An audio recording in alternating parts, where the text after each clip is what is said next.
السلام عليكم حكبراتن كبرانن زي برايم تقنياي نحزي أماسيو زبصحنا حبريتاتنا باهم كنبل عب رئيس كتما تقراي مقلة بلا محلت أزيو حد قنيا زخونة علوا منقسي زمثل منقس خاص مكادو زذكر خوينو بتلون شتو زلون قندما بشفان مهاجاست العالة سلطان بحيل المقوص أرزعلم مخانو تفليتو لهم اتي سلطان كوكواس أرزعلم حيلي بمنن كابين تلايخو جنرال تردس وردن مقلاي زنبر على مخا كما يفشلو عب دمس ويان استفتر خونتات انتاي نيرو نمنتاي دمس ويانا كاب أير تعالي نخلت ساعات كسان حقيلو جنرال تردس ورده دو زبلو مجلس علوا منقستخه انتاي نيرو زبلو زعباتات آكاتتنا نابهم كنبلينا نزي سعبون كاب فيدرال هاندبتاو سقوم تتوسير لهم قدم مستر أبي ناي بركس بلاد تكالات تقراي حساب قصري كم زعاسو تفلت لهم نزي سعبو ملاش كاب تقراي وون تواهيولو بزعبازي وين نقبلكم حبريت هالوين كساب مودا تحبيركم ناسونحو چالنا سبسكرايب بمقبار بيسبك تخونو نعدم اتي بلو معلات بحتو دموز شفان استخايد علوا منقستي زملكات استفلالو يصبصابات انه سوقت لمالهم اقناباري تعلوا منقستي كساب حزي اي تفلتني يغن امبر استفلالو جمجمتات مسموعهم قصي لمالهم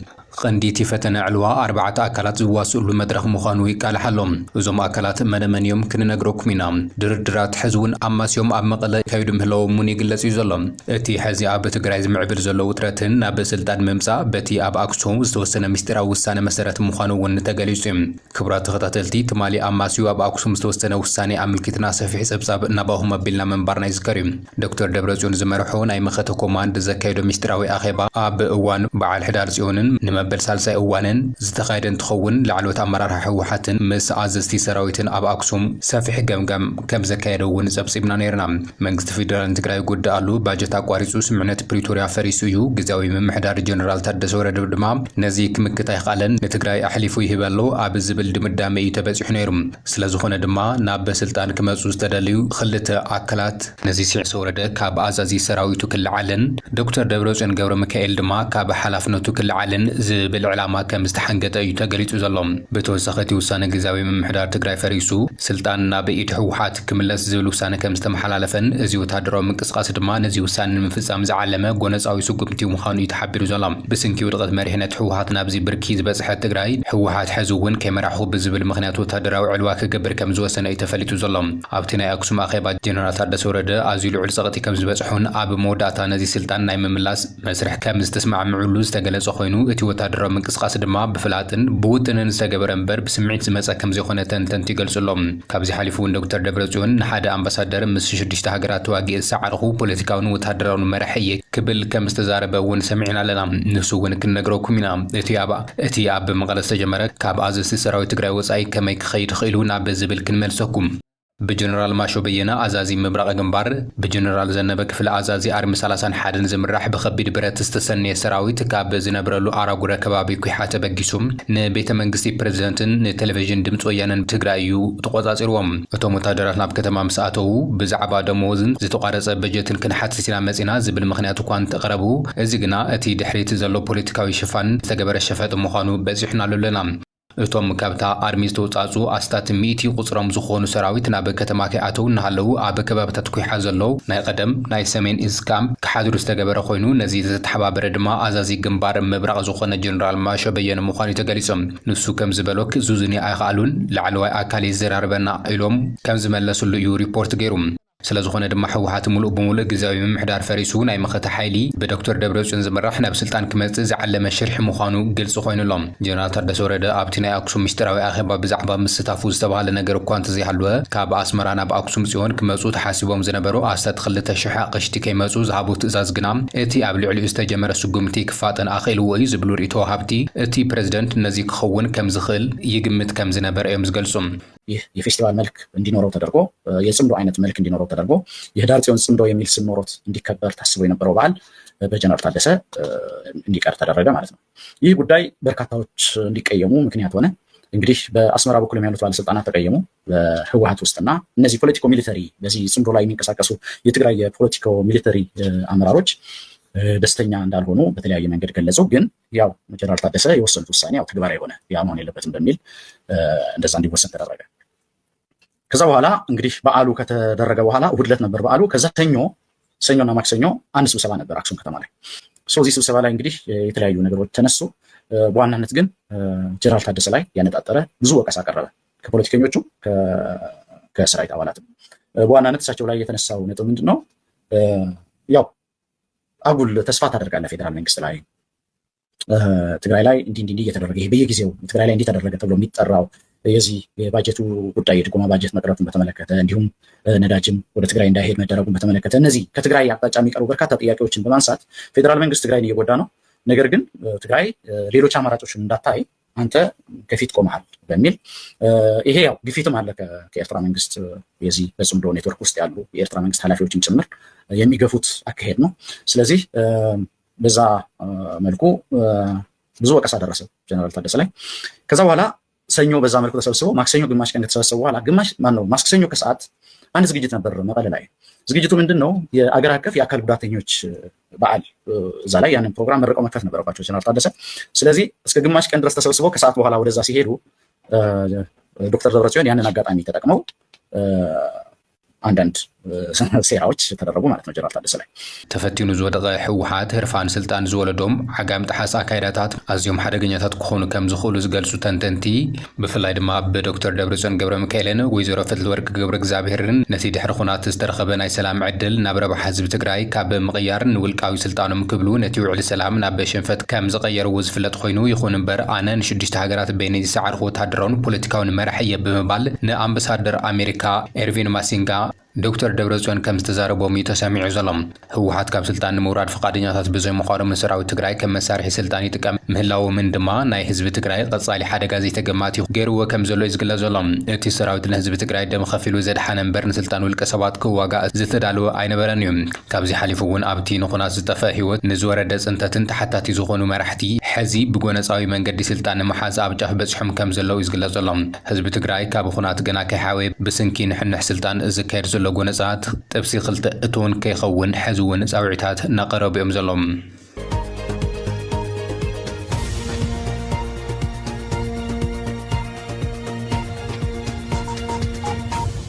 ናብ ትግራይ በጀት ምልኣኽ ደው ዘበለ ፌደራል መንግስቲ ሎሙ ድማ ሒሳብ ባንኪ ትካላት ትእምት ከም ዝዓፀወ ተፈሊጡሎም ትማሊ ዝተዓፀወ እቲ ሒሳብ ባንኪ ስዒቡ ሎሚ በዓል ሓደራ ምዃኑ ዝገልጽ ትእምት መግለጺ ኣውፂሎም በዓል ሓደራ ቦርድ ትእምት በመንግስቲ ኢትዮጵያ ኣብ ትካላት ትእምት ዝተወሰደ ሒሳብ ቁፅሪ ናይ ምእጋድ ተግባር መእረምታ ስጉምቲ ክውሰደሉ እዩ ሓቲቱ ዘሎም እቲ በዓል ሓደራ ቦርድ ትእምት ምክንያቱ ብዕሊ ብዘይተፈለጠ ኣገባብ ናይ ኩለን ትካላት ትእምት ናይ ሒሳብ ቁፅሪ ባንኪ ብ24 ሕዳር 2018 ዓ.ም ጀሚሩ ብጅምላ ምስተዓጽወ ካብ ዝምልከቶም ባንክታት ከም ዝተገለጸሎም እዮም ኣፍሊጦም ዘሎም እዚ ድማ ዝኾነ ዓይነት ናይ ፋይናንስ ምርመራ ኣብ ልዕሊ እዘን ትካላት ከይተኻየደ ብጅምላ ተወሲዱ ዘሎ ናይ ባንኪ ሒሳብ ናይ ምእጋድ ተግባር ሕጋዊ ከም ዘይኮነ እቲ ቦርድ ኣብ መግለፂ ሓቢሮም እዚ ተግባር ብኹናት ካብ ዝበፅሐን ዕንወት ኪሳራ ንምሕዋይ ዝግበር ዘሎ ፃዕሪ ዘምክን ከም ዝኾነ እቲ በዓል ሓደራ ኣፍሊጡ ዘሎም በዘን ኩባንያታት ዝመሓደሩ ብ10 ኣሽሓፅ ቁፅር ሰራሕተኛታት ክብተኑ ዝገብርን ማሕበራዊ ቅልውላው ዘስዕብን እዩ ዝበለ እቲ መግለፂ መንግስቲ ኢትዮጵያ ኣብዘን ትካላት ዝተወሰደ ተግባር ዘይሕጋዊ ስለ ዝኾነ መእረምታ ስጉምቲ ክወስደሉ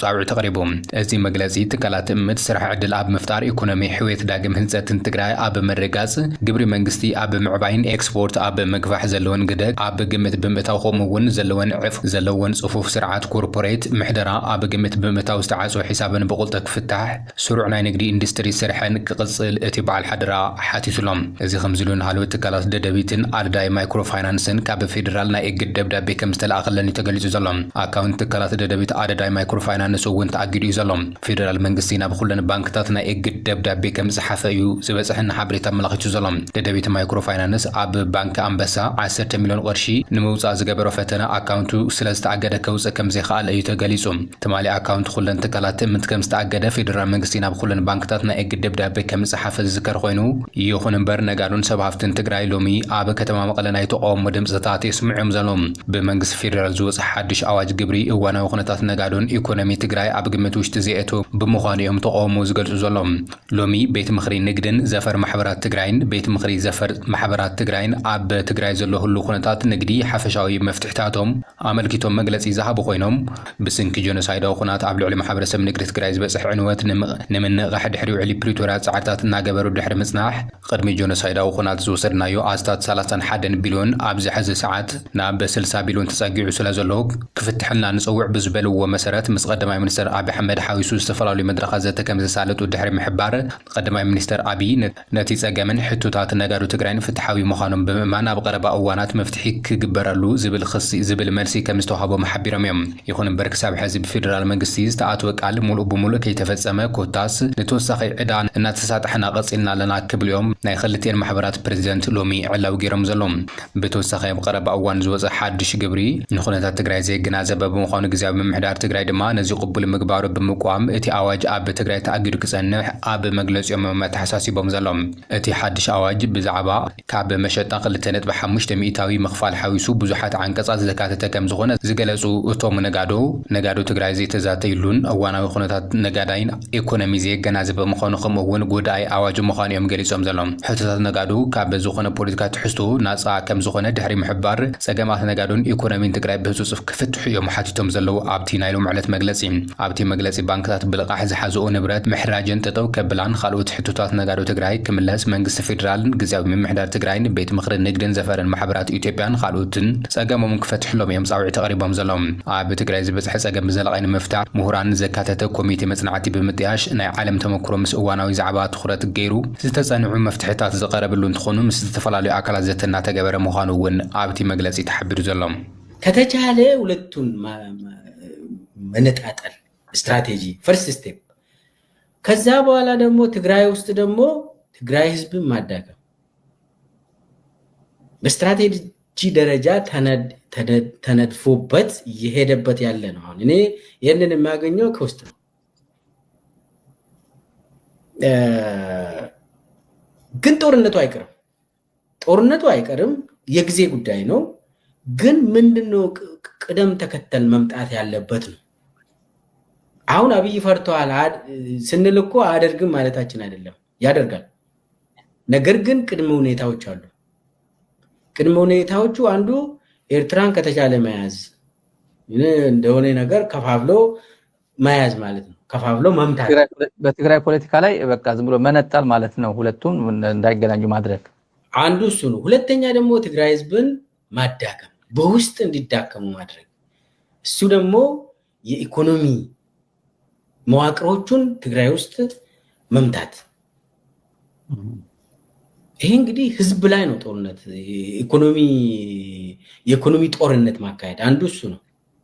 የኢኮኖሚ ጦርነት አሁን የምናየው ባጀት ምናምን አይደለም፣ ሰው የሚያየው አይደለም። የኢኮኖሚ መዋቅሩ የተለያዩ ሆሪዞንታል የሆኑ ንግዶች